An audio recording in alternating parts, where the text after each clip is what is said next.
Saudara sekalian,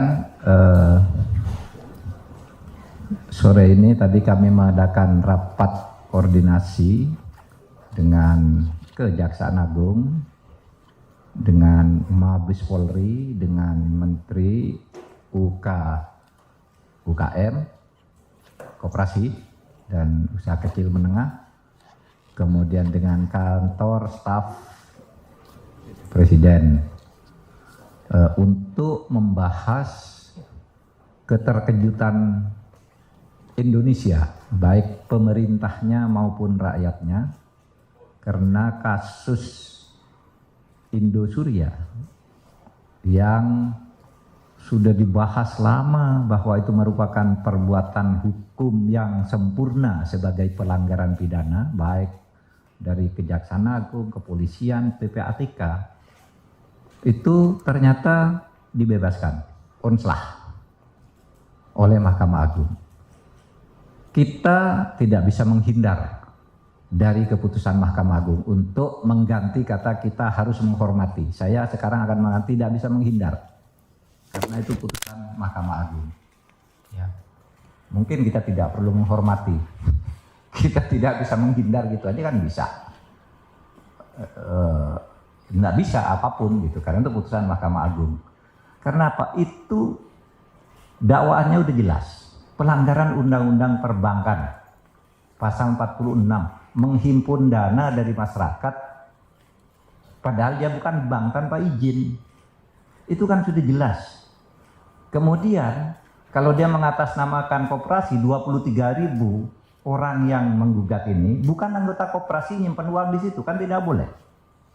Bisa juga masuk ke pencucian uang kan dakwaannya dari itu, tapi tetap bebas. Nah oleh sebab itu kita tidak boleh kalah untuk menegakkan hukum dan kebenaran.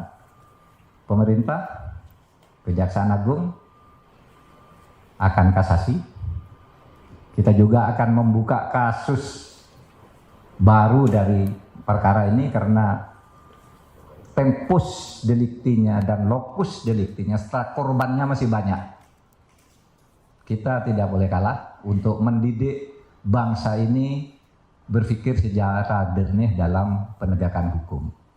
Dalam pada itu, pemerintah juga akan segera melaksanakan putusan PKPU, Peradilan Niaga, ya, yang sudah memenangkan itu pemerintah ya, nasabah atau penabung untuk ya mengambil harta itu untuk dibagi.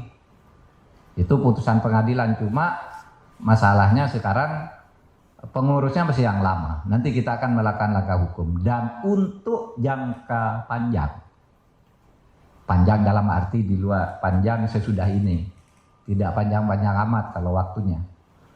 Kita mohon pengertian kepada DPR. Kita akan merevisi Undang-Undang Koperasi.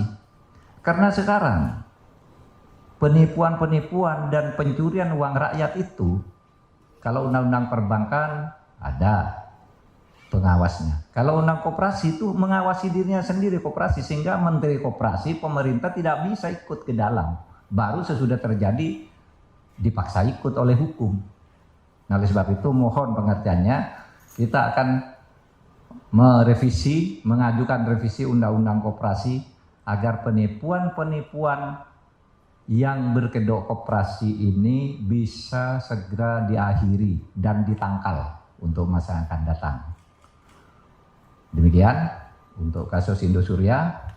Kepada masyarakat juga hati-hatilah, jangan sembarang nyimpan uang di koperasi juga gitu, karena pada akhirnya ya seperti ini kita semua yang jadi repot karena tidak hati-hati memilih tempat nyimpan uang atau membeli saham atau apapun namanya gitu. Supaya hati-hati, ada lembaga-lembaga yang resmi yang menjamin keamanan uang itu, ada undang-undangnya juga. Kalau seperti ini lalu siapa yang mau disalahkan juga? Pemerintah tidak ikut-ikut, tiba-tiba uang itu terjadi padahal oleh undang-undang pemerintah tidak boleh melakukan pengawasan terhadap koperasi. Di pengadilan juga persepsinya beda kan gitu. Tapi mari kita jangan takluk terhadap mafia-mafia dan penghisapan terhadap kekayaan rakyat yang seperti ini. Terima kasih. Assalamualaikum. Ya, yang PKPU tadi yang sudah diputus peradilan niaga itu jumlahnya 8 ya. Bukan hanya Indosuria, tapi ada 8 yang sudah menang. Kita tinggal dieksekusi, hartanya diambil, dihitung, dibagi ke nasabah. Meskipun sudah pasti akan lebih kecil jumlahnya, tetapi kalau nanti dimaksimalkan perampasan atau penghitungan asetnya yang tersembunyi dan yang tidak tersembunyi, itu mungkin bisa lebih banyak. Tetapi itu satu upaya yang secara hukum bisa dilakukan. Sekian, makasih.